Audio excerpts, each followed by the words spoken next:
Olá, bem-vindos a mais uma sessão da SPR. Esse aqui é o módulo de cabeça e pescoço. Nós vamos falar sobre o protocolo de Meniere, passo a passo. Eu sou o Márcio Garcia, eu sou coordenador médico do grupo de tomografia e ressonância em cabeça e pescoço da DASA, aqui em São Paulo. E ao meu lado eu tenho a Regina e o Henrique, eles vão se apresentar também. Olá, eu sou a Regina Gomes, eu sou médica radiologista do INRAD e do Einstein, do grupo de cabeça e pescoço, e sou supervisora do programa de residência médica do Departamento de Radiologia da Faculdade de Medicina da USP. Bom dia, meu nome é Henrique Zupani, eu sou médico radiologista do grupo de Neuroradiologia e Radiologia em Cabeça e Pescoço do Instituto do Câncer do Estado de São Paulo, do Grupo Fleury e do Hospital do Coração. Nós dividimos essa sessão, um bate-papo aqui. Eu vou falar mais sobre a técnica do exame, o Henrique vai falar sobre a anatomia e a Regina vai concluir falando um pouco sobre a experiência dela com os casos. Então eu vou pedir, por favor, para subir a apresentação. A gente preparou uma apresentação para iniciar essa discussão. Eu só gostaria de colocasse aqui na tela para a gente, por favor, só para a gente poder acompanhar. Então, eu vou começar falando, a gente não tem conflitos de interesse aqui, e eu vou começar falando um pouquinho da introdução. Então, a doença de Meniere, ela apresenta uma etiologia multifatorial e é bastante complexa.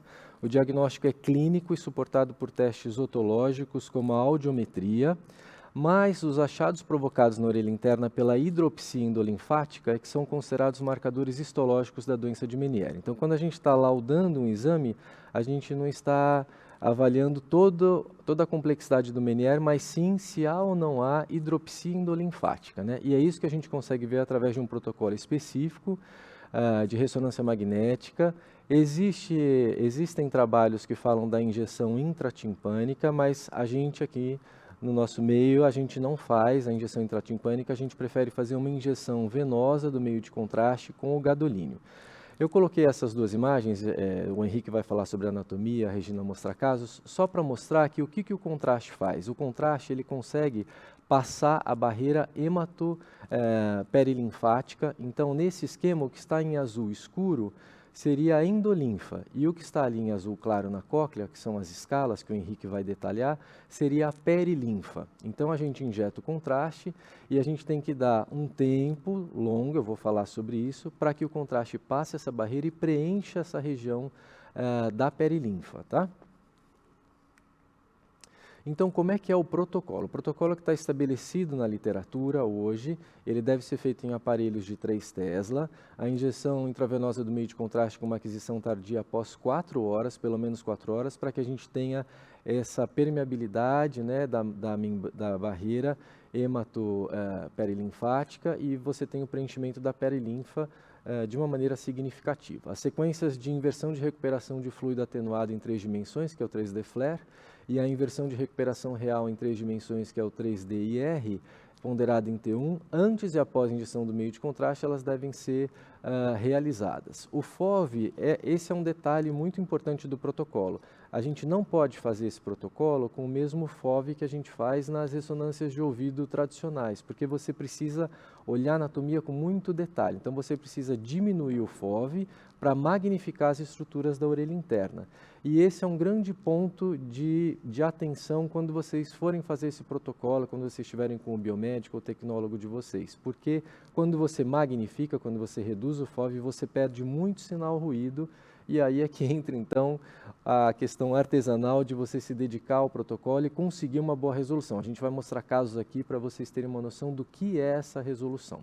As sequências volumétricas 3D também devem ser feitas, você deve fazer um T1, você deve fazer um T2, você precisa fazer aquela sequência volumétrica CIS, SPACE, FESTA, depende ao nome, né, que você vai utilizar do seu equipamento, e de difusão também, porque você pode descartar outros diagnósticos, você pode descartar pequenos tumores, alças e outras causas aí de surdez. Então aqui é só para mostrar o protocolo, então a gente tem uma imagem FLAIR, a gente tem uma imagem do volumétrico T2, nós temos a imagem de difusão e ali embaixo a gente tem o flare pós-contraste e ao lado com as setas o T1 pós-contraste. E é essa a definição, essa é a magnificação que a gente precisa, o FOV, para que a gente consiga olhar, por exemplo, ali o sáculo, o utrículo e enxergar a perilinfa, que é o que está em volta ali do saco e do utrículo no vestíbulo, e na cóclea também. O Henrique vai detalhar um pouco mais, mas é essa definição que a gente precisa com o protocolo. Esse é o protocolo dos serviços que eu trabalho. Então, a gente esse aqui é o protocolo do 3 Tesla. Então, o axial flare, 3D Cube, o axial T2 e o T1 puros, né? A gente faz o volume. Ali está escrito tronco e cerebelo porque é essa magnificação. E a cabeça total a gente também faz depois um SPGR de toda a região do ouvido e também a gente estende para a cabeça. A difusão é um propeller, aí no caso, porque a máquina, a difusão da máquina é o propeller dessa máquina aqui que eu puxei o protocolo. O axial tem um puro 3D Cube pós-contraste da cabeça toda e depois de 4 horas a gente repete então as sequências flare e as sequências T1 pós-contraste, tá? Esse aqui é todo o detalhamento das sequências, a questão de matriz, NEX, FOV, então tá tudo aqui para vocês. Eu demorei só um pouquinho mais para quem quisesse anotar o protocolo ou tirar uma foto, e o protocolo está aí.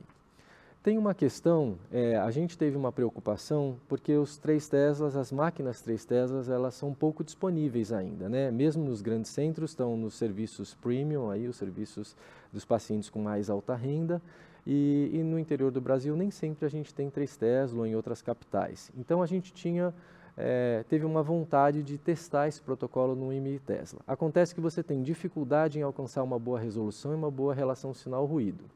Quanto menor o FOV, eu já comentei, maior a perda dessa relação, né? O 3 Tesla ele tem mais sinal porque ele excita o dobro de átomos de hidrogênio do que no e-mail. Então, por isso que você tem tanto sinal no 3 Tesla e menos sinal no e-mail. A frequência do hidrogênio ela passa de 63 MHz para 128, então ela realmente dobra. E as bobinas precisam estar na mesma frequência, por isso que a gente tem bobinas de canais maiores, né? A maior resolução do contraste no 3 Tesla também amplia a diferença dessa suscetibilidade dos tecidos, então a gente está falando ali da perilinfa e da endolinfa. E o 3T, essa é a questão, o 3 Tesla é pouco acessível, principalmente para esses pacientes de baixa renda e às vezes no interior do Brasil. Então, como é que você pode possibilitar o exame de 1,5? A gente participou, eu e mais um radiologista, a gente tem mais de 15 anos de experiência, os exames foram cegados, era uma tese de doutorado da Escola Paulista de Medicina, de uma otoneurologista. Foram 30 pacientes que fizeram os exames, o mesmo paciente fez no 1,5 e fez no 3 Tesla, e a gente, esse trabalho ele vai ser publicado, ele está em vias de publicação, e não mostrou perda de sensibilidade para a detecção de hidropsia endolinfática, não teve diferença significativa entre os estudos, né? Foi cegado, foram 30 pacientes. E como é que a gente fez? Você precisa escolher um aparelho que possua o melhor gradiente. Eu vou mostrar o que é esse melhor gradiente. Quando esse aparelho de 1,5 ele tem um bom gradiente, ele vai ter uma maior amplitude, uma maior taxa de virada de velocidade dos spins, e aí esse aumento do gradiente está relacionado à velocidade de inclinação, que é essa taxa aqui, esse slew rate, que é uma medida de Tesla por metro por segundo, né?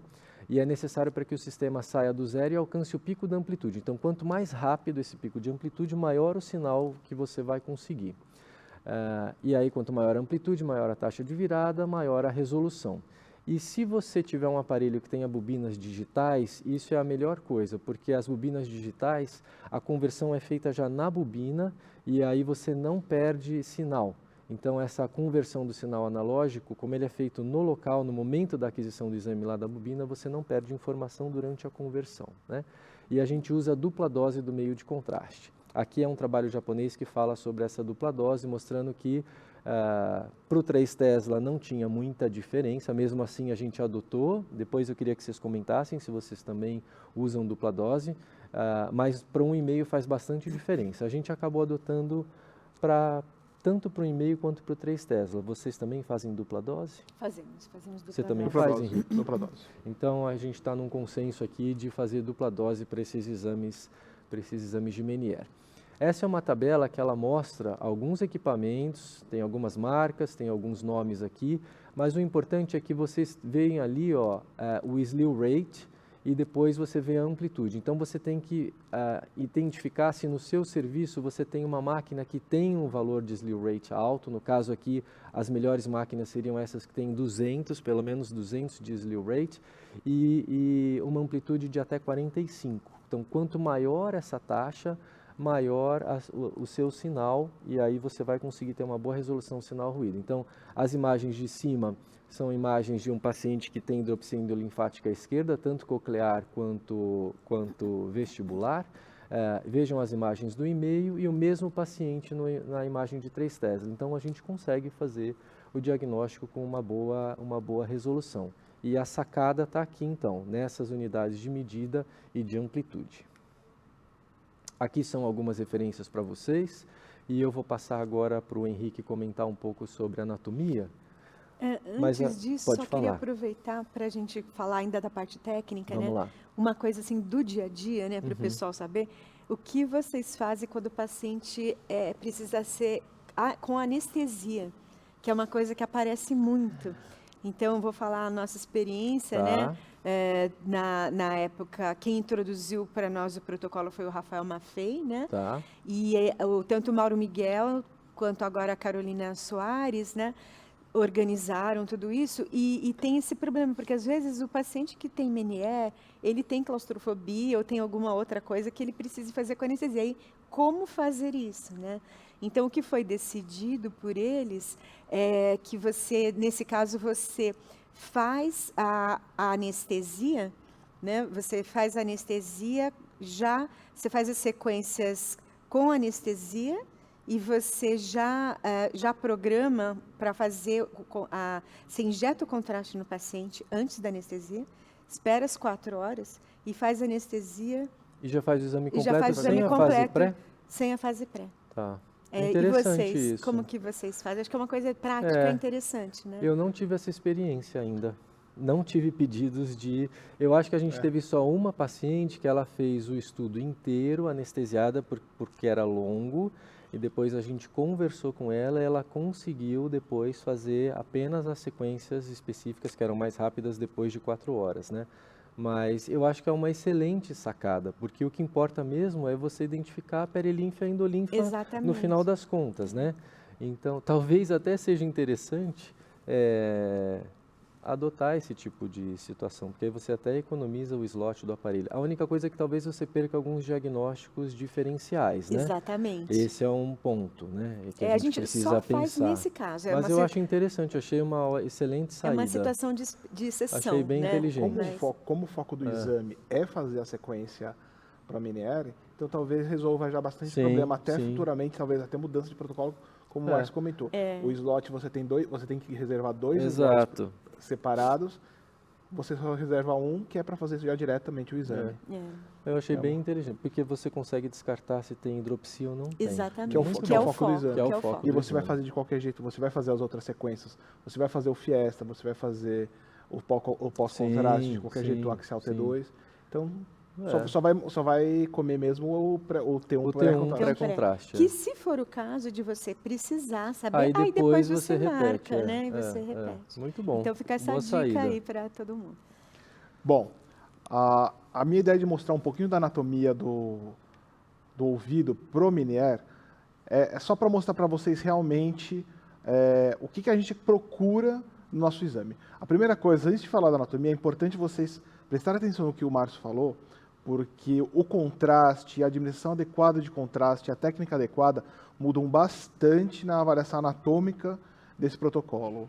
Porque se você não fez um exame bom, você não vai conseguir delimitar as estruturas. Bom, essa imagem aqui, esse artigo que até o Márcio colocou na apresentação dele, é um dos principais artigos do State of the Art of Meniere. Eu acho que é extremamente importante porque ele resume bastante o que a gente procura nesses casos. Essa imagem inicial, esse esquema que eu estou mostrando, é só para mostrar para vocês uma questão que eu recebo bastante. O que é o labirinto ósseo, o que é labirinto membranoso? São 2 partes diferentes. O labirinto ósseo é composto pelo vestíbulo, pela cóclea e pelos canais semicirculares. A gente vê na tomografia e a gente vê na ressonância o labirinto ósseo. Na ressonância magnética, na sequência volumétrica, na sequência cis-fiesta, a gente vai ver a perilinfa. Então, a gente está avaliando a perilinfa dentro do labirinto ósseo. Então, o labirinto ósseo tem essas estruturas. O labirinto membranoso, que é o nosso foco quando a gente faz a sequência de Meniere, são outras estruturas. Então, a gente está avaliando o ducto coclear, que é essa imagem em azul escuro. A gente está avaliando o sáculo, o trículo, que ficam dentro do vestíbulo, e os ductos semicirculares. Então, a gente está avaliando outras estruturas, além de avaliar também o ducto e o saco endolinfático. Então, a gente vai avaliar além do labirinto membranoso, do labirinto ósseo. Então, essa aqui é a tomografia, só para vocês relembrarem a anatomia do labirinto ósseo. Então, eu tenho a cóclea, o modíolo na parte central da cóclea, a abertura coclear por onde sai o nervo coclear, o vestíbulo, os canais semicirculares e o aqueduto vestibular, que a gente consegue identificar de rotina em todos os exames de tomografia computadorizada. São estruturas que a gente avalia rotineiramente. E na ressonância magnética, o que a gente vai avaliar as mesmas coisas, só que a gente consegue ver a perilinfa. A gente vê a perilinfa dentro do labirinto ósseo. A gente vê os nervos, lembrando sempre nervo vestibular superior e inferior, nervo coclear, nervo facial, 7-up, coke-down. A gente avalia a cóclea, modíolo e os canais semicirculares. Bom, esse aqui é uma reconstrução tridimensional que muitas vezes a gente acaba fazendo porque os cirurgiões gostam bastante de ter essa ideia tridimensional das estruturas, então é sempre interessante fazer esse MIP avaliando de forma tridimensional as estruturas do labirinto. Bom, e o que a gente vai procurar quando a gente avalia a sequência para Meniere? Então a gente vai avaliar a sombra que a endolinfa, os canais endolinfáticos faz sobre a perilinfa.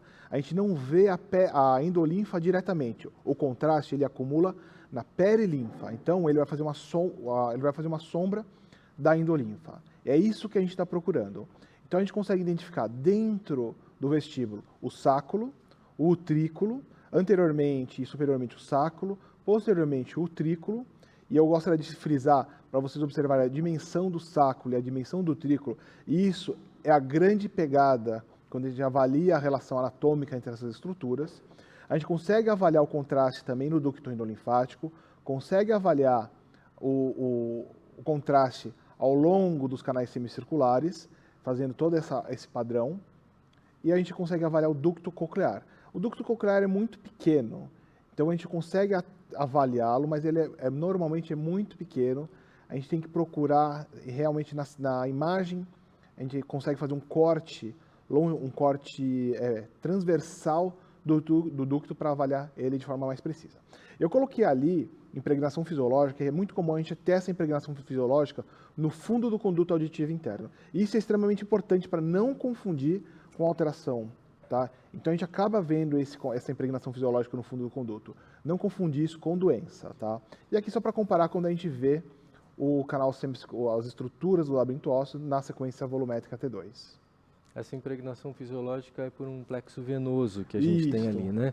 Então, tem até o gânglio de Scarpa, né? Que pode haver uma contração um pouco mais nodular ali. Então, tomar muito cuidado, porque eu já vi gente que olha isso, fica preocupada com essa impregnação, não é para ser valorizada. Então, a impregnação fisiológica não se valoriza. Muito bom.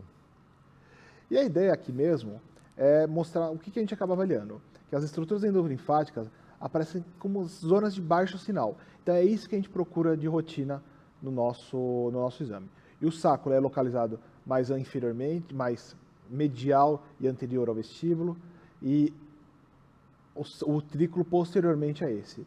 Então, a gente vai acabar avaliando o sáculo, o utrículo e avaliando o ducto coclear. Tá? Então, são as estruturas que a gente procura na nossa rotina diária.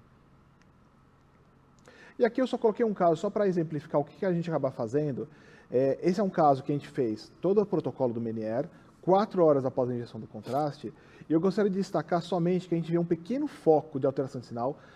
A imagem inferior à esquerda é a sequência filar volumétrica que a gente faz de rotina, e a sequência superior à direita é a sequência para Meniere, sequência de inversão e recuperação tardia, 4 horas. Eu gostaria de frisar, só para mostrar que a gente vê esse pequeno foco de alteração de sinal no vestíbulo, e que ficou duvidoso no flare volumétrico, porque na sequência T1 pós-contraste não era vista.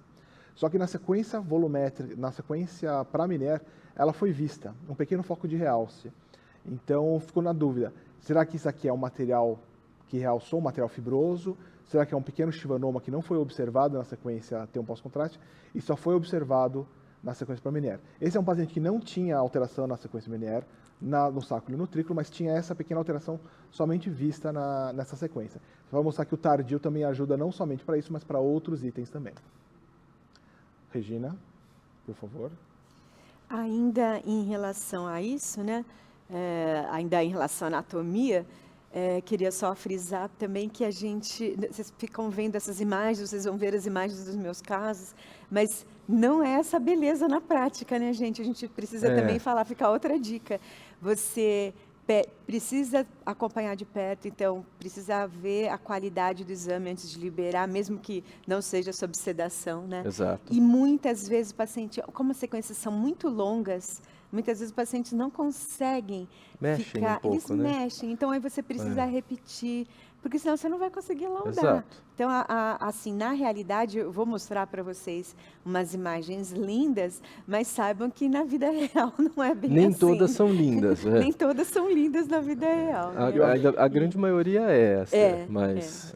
E até legal destacar que quando a gente marca esses exames, a gente está pegando um horário que é um horário do exame normal, a rotina, um exame normal, e um exame 4 horas após a rotina. E tem paciente que só fica sabendo disso, ou não presta atenção, porque isso daqui tem que ser avisado antes da marcação, durante a marcação do exame.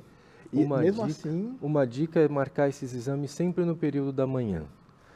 Porque se você começa um exame como esse depois do horário da tarde, aí as máquinas às vezes atrasam, o biomédico atrasa, aí fica difícil de encaixar esse paciente de novo. Então, se você puder, oriente no seu serviço esse exame sempre de manhã para que o paciente volte 4 horas depois, perto da hora do almoço, ainda dá tempo de você recuperar aí o seu atraso na máquina. E tem que ser avisado. Não é um exame que, de repente, o paciente marcou o exame e, de repente, você decidiu fazer o protocolo Menier, não.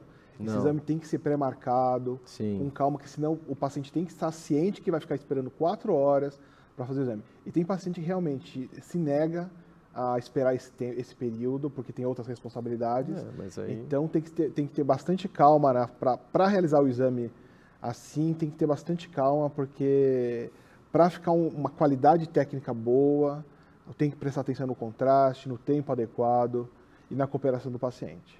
E o ideal é que até o próprio colega otorrino, o médico solicitante, já oriente, né, o paciente, olha, eu vou pedir um protocolo especial, esse protocolo precisa de uma sequência muito tardia, né, de 4 horas, é importante que ele tenha esse conhecimento, mesmo porque todos nós fazemos com dupla dose. Exato. Então, você não vai, se você fizer a dupla dose, você tem que fazer depois da de 4 horas, né, Eu não tive problemas ainda de pacientes que se negaram a voltar, porque eles vêm muito bem orientados, tanto pelo médico solicitante, quanto pela marcação, pelo agendamento. Né? Então, mas a gente restringe para algumas máquinas só. A gente só faz em 4 máquinas de todo o serviço da DASA. Então, com isso também facilita na recepção. Então, a recepção está muito orientada quando o paciente chega, faz uma checagem com ele, avisa que depois de 4 horas ele precisa estar na unidade de novo, a gente libera o paciente. Tem paciente que vai ao shopping, tem paciente que vai para casa e ele volta depois para complementar. Problemas que eu tive somente com pacientes que o colega que vê o pedido, ressonância de ossos temporais, mas sem a especificação do protocolo de Menier. Só que o exame era para investigação de Menier. Isso é um problema. Porque daí o paciente chega para fazer o exame, marcou, só que daí o colega que está lá no console orienta a fazer o protocolo de Menier. O paciente não quer. Para a gente não funciona assim. Daí eu tenho que fazer, costumo fazer o exame de rotina mesmo, não marco o Menier, faz o exame de rotina e conversa com o médico. Ou a gente remarca o exame. Ou remarca para um horário. Conversa com o paciente. Vamos lá. A Regina vai mostrar alguns casos agora. Então, agora eu vou mostrar alguns casos. Eu queria salientar aqui para vocês que a gente está mostrando aqui na jornada esse painel. Esse painel ficou muito interessante, muito didático. Eu vou reproduzir alguns dos casos do painel aqui, mas depois vocês podem dar uma olhada também. Então, a nossa residente, Maria Luísa, que fez essa junção dos casos, né? Mas quero agradecer muito o Thiago Schamel, o Hugo, a Carol e o Rafa, principalmente, que foi o introdutor dessa técnica no nosso serviço, né? Então, aqui eu deixei o normal para vocês verem como já foi mostrado, né? Então, toda essa sutileza de você conseguir saber onde está com essa resolução, onde estaria o ducto coclear, por exemplo, aqui no caso da cóclea, né? E depois ali no vestíbulo, de você observar essa relação que o Henrique já comentou, do sáculo com o utrículo. Vocês são de uma nova geração que vocês têm facilidade de consultar, mas eu gosto de memorizar as coisas, né? Então, quem é o sáculo, quem é o utrículo mesmo, quem que está na frente, quem que está atrás? Eu faço um método mnemônico que é o sáculo com A é anterior. Pronto, aí já resolve todos os seus problemas. Então, o sáculo é sempre anterior e o utrículo é posterior, e é assim que eu ensino os residentes. Então, essa é a relação normal, né? E aí, na sequência, eu vou mostrar primeiro a hidropsia coclear e depois eu vou mostrar alguns diversos graus, né?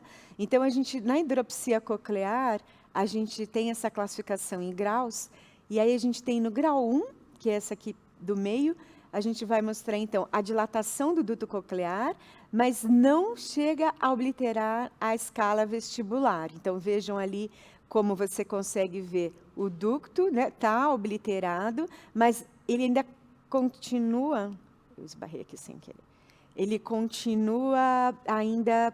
você vê toda a parte da escala vestibular. No grau 2, você já tem uma dilatação do duto coclear e você tem a obliteração da escala vestibular. Então, vejam que você tem um aumento muito maior dessa dilatação do duto coclear. E em relação à análise vestibular, né? Então, de novo, mostrando aquele normal que eu já havia mostrado a vocês. E aí, então, os graus de dilatação para a hidropsia vestibular. Então, são essas duas análises que a gente faz, né?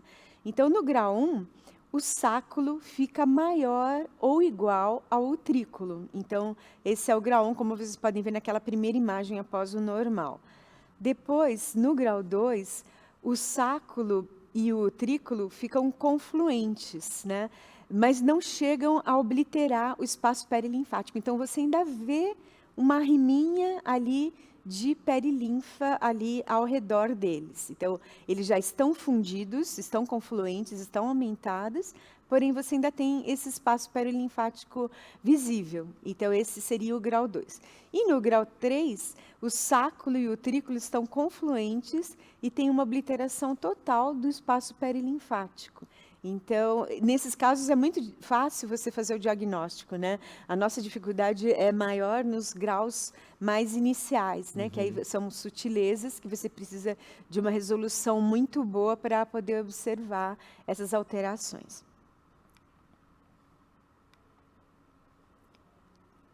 Essa classificação 1, 2 e 3 é a de Bernard-Hertz, né? Isso. Você vai comentar das classificações? Agora, em seguida? Em seguida, isso. Tá, Depois legal. a gente pode comentar. Porque existe mais de uma classificação, né? Sim, tem e aí a mais de Regina uma está classificação. mostrando a classificação que a gente mais utiliza Isso, mesmo, que ela vai que a gente comentar utiliza depois. sempre. Aqui, agora, a gente vai mostrar alguns casos. Então, esse paciente tinha uma doença de Meniere suspeita à direita, né? Então, esse caso é bem didático, porque do lado esquerdo vocês têm todas as estruturas normais apontadas com as setinhas em azul. Então, a gente vê o aspecto normal do duto coclear e a gente vê a relação e dimensão do sáculo e do utrículo, também normais, o sáculo menor que o utrículo e a perilinfa toda nítida em todas as estruturas, né? E à direita, você vê, então, o ducto coclear aumentado, né? Ele fica bem nítido, ainda visível a perilinfa, e você vê também que o sáculo e o utrículo estão aumentados e confluentes, né? Então, essa hidropsia ficou caracterizada como uma hidropsia endolifática cócleo vestibular, né? Você tem um comprometimento dos dois, moderada à direita, com grande obliteração dos espaços perilinfáticos, né? E eles também têm um aumento do realce. E todas essas estruturas estão normais à direita. Nesse outro caso, é um fenótipo incompleto, que esse aspecto é muito interessante também, é um paciente oligossintomático. Então, ele tem uma perda auditiva à esquerda e zumbido, não tem vertigem. E a suspeita clínica é de Meniere coclear, né, que é a doença da orelha hidrópica primária, tipo coclear. Então, quais foram os nossos achados? Só fazendo um parênteses aqui, esse aspecto mostra bem o que o Henrique comentou, né, daquele depósito, né, do contraste à direita, né, ficou bem nítido também. Então, o que a gente vê à esquerda, né? A gente vê que tem uma hidropsia coclear e vestibular. E a gente observa, né, que tem esse aumento do realce da perilinfa, se a gente comparar com o outro lado, vejam como fica com um realce muito maior, né? E devido a essa complacência dessas estruturas, né, é muito frequente que os achados de imagem antecedam os achados, os sintomas do paciente, né? Então, você vai ter esse diagnóstico de hidropsia da orelha hidrópica, né, doença da orelha hidrópica. Muito E aqui, interessante esse, né? Porque né? no final a queixa era mais coclear e o achado é mais vestibular. Mais vestibular, olha, vocês O grau vejam, vestibular é maior do que o coclear, do que né? o A coclear. dilatação. Vejam Muito, que ele muito tem as interessante. alterações cocleares, mas muito mais sutis do que vestibulares. vejam a relação do sáculo e do É. utrículo, né? Então, esse seria um grau 2, né? Já existe que uma aí confluência, né, das estruturas. mas você ainda observa a perilinfa, né? Exato. E vejam que é bem sutil, mas existe. Sim. Você vê a dilatação também do duto coclear, né? Mas é muito mais sutil, que é bem interessante. Então, esse aspecto foi bem É interessante. interessante nesse caso, que acho que mostra bem aquela coisa. Às vezes o ducto coclear normal, você quase não vê. É quase, praticamente você não vê É uma o ducto linha, coclear. né? É praticamente que você uma não sabe linha. diferenciar do que é o ducto coclear do que é a lâmina espiral. Exato. Você não consegue diferenciar. Para ver bem o ducto coclear, você vê essa sombra e até mesmo nos cortes, você consegue fazer um corte transversal do ducto. Se você deixar ele alongado no eixo longitudinal, às vezes você confunde também com a lâmina espiral. Você confunde com a estrutura óssea. Então, se você você faz um corte coronal do ducto, você consegue ver muito bem essa dilatação. Então, aqui mostrando outro caso, né? E esse é com uma doença da orelha hidrópica secundária, né? Então, a gente pode observar de novo, né? Tem a hidropsia endolinfática cócleo-vestibular, né? E ela é moderada à esquerda. E você tem um aumento do realce perilinfático, né? E ela é secundária a um tumor de saco endolinfático. Muito e bonito. normal à direita. Então, vejam essa estrutura dilatada, circundada pelos pontilhados azuis, né? Isso era um tumor do saco endolinfático. Então, é uma orelha hidrópica secundária, não é primária. Toda a pressão do labirinto membranoso alterada por conta do tumor, Por conta do tumor. justamente do órgão que faz a regulagem da pressão, né? E aí a gente tem esses casos super Muito interessantes. Então, vejam que existe, né, o realce, o realce perilinfático, Sim. né? Vejam que existe o aumento, né, do sáculo e do utrículo, né? E aí um pouquinho de perilinfa ali ao redor. Mas tudo isso ocasionado por essa E o que obstrução. ficou muito bonito é o realce da perilinfa na espira basal da cóclea. Na espira Que basal. está muito bonito Que ali. acumulou mais por Na essa... imagem de cima, né? Tá Muito conseguindo bonito. drenar. É, muito bonito. E vejam sempre comparativamente ao outro lado, Sim. né? E vejam como é muito maior esse realce do que aquele depósito ali na região do fundo normal, né? E até eu gostaria de perguntar, Regina, você costuma ver um acúmulo maior do contraste na perilinfa do lado comprometido? Sim. É bem maior. Isso eu acho que é legal a gente comentar, porque a gente costuma ver, você olha de forma bilateral, mas você costuma ter um acúmulo de contraste na perilinfa no lado comprometido. E um acúmulo muito pobre, às vezes, no lado que está normal. O que até dificulta fazer o diagnóstico de normalidade mesmo. Mas você costuma ter essa assimetria de impregnação. No fundo, a parte fisiológica acaba acumulando de forma relativamente simétrica por causa desse realce fisiológico de plexo venoso.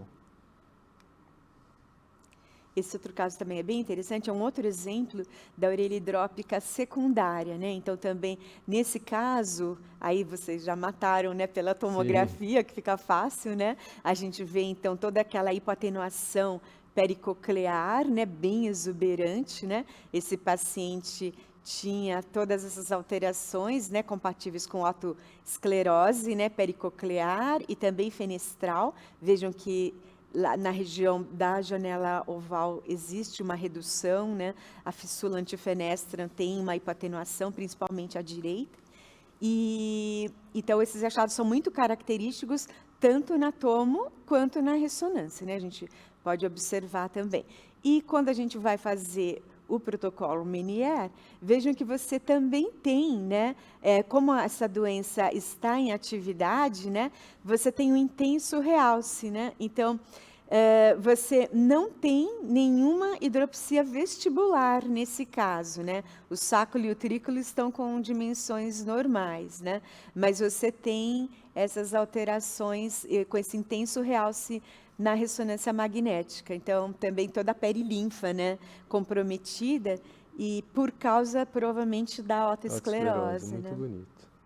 Uma coisa só para ressaltar, que para a gente é muito claro, mas o sáculo é sempre menor que o trículo, não é isso, Rê? Sim. No normal, né? Sim. E aí, se você tem já, quando eles ficam na mesma dimensão, a dimensão muito aproximada uma da outra já é o grau 1, e se eles são confluentes, o grau 2, né? Isso. E aí, se você some toda a perilinfa, o grau 3. Isso. Então, em resumo, né, a gente tem uma alta sensibilidade, ela é maior que 95%, e um alto grau de concordância entre observadores para essa detecção de hidropsia endolinfática nos trabalhos realizados, né? Os achados de imagem, eles têm uma correlação significativa com os testes audiovestibulares, a identificação da hidropsia endolinfática nas fases precoces e nos ouvidos contralaterais em assintomáticos é uma novidade, na verdade, né? É uma coisa que a gente precisa valorizar. E tem esse papel importante na avaliação de causas primárias e secundárias de hidropsia e no diagnóstico diferencial também. Então, esses eram os casinhos que eu selecionei para a gente mostrar aqui. Eu só queria de novo que você comentasse das duas classificações. Você quer falar? Pode comentar. Que quando vocês forem ler os artigos, até esses artigos de referência, vocês vão encontrar duas classificações. Uma primeira classificação que começou a ser utilizada foi a classificação de Barat, em que ele colocava só 3 graus. Então, ele colocava só o 0, quando estava tudo normal. Se você tinha alguma dilatação, isso para o vestíbulo, né? Se você tinha algum grau de dilatação endolinfática, aumento do sáculo, do trículo, independente da relação, se tinha confluência das estruturas ou não. O que importa é que você tinha a dilatação dessas estruturas e você via a perilinfa, é o grau 1. E se ele obliterasse completamente a perilinfa do vestíbulo, aí você teria o grau 2. Aí a Bernards, que é uma radiologista de cabeça e pescoço europeia, até jovem, eu assisti uma palestra dela recentemente, muito legal. Ela melhorou essa classificação porque ela separou esse grau 1 do Barat em 2 graus. Então, se você tem o alargamento do sáculo, né, e um alargamento do trículo, mas sem você ter a confluência dessas estruturas, é o grau 1. Se você tem uma confluência dessas duas estruturas, se você não vê perilinfa entre as duas, aí você tem o grau 2. E se você não enxerga nada de perilinfa, que foram os casos iniciais que a Regina mostrou, muito bonitos ali, grandes, né? Aí você tem o grau 3. Então, se você for estudar, se você for preferir alguma classificação, prefira a de Bernards, que é a que a gente tem utilizado mais e que os otoneurologistas também têm se baseado mais para fazer essa gradação da doença de Meniere, né? Muito bom. Muito interessante. Acho que gostaria de agradecer a todos pela participação. Doutora Regina. Também queria falar para vocês, para estimular que vocês façam nos seus serviços, né? Ainda mais agora que o Márcio também mostrou essa possibilidade de conseguir fazer num e-mail também, então acho que é uma maneira da gente difundir mais, porque o benefício é muito grande, né? Exato. Para esses pacientes. Obrigada aí pela presença de todos aí na audiência. A gente agradece e se vocês tiverem alguma dúvida depois, a gente está à disposição para tirar dúvidas e auxiliar vocês. Muito obrigado a todos. Um bom abraço. congresso.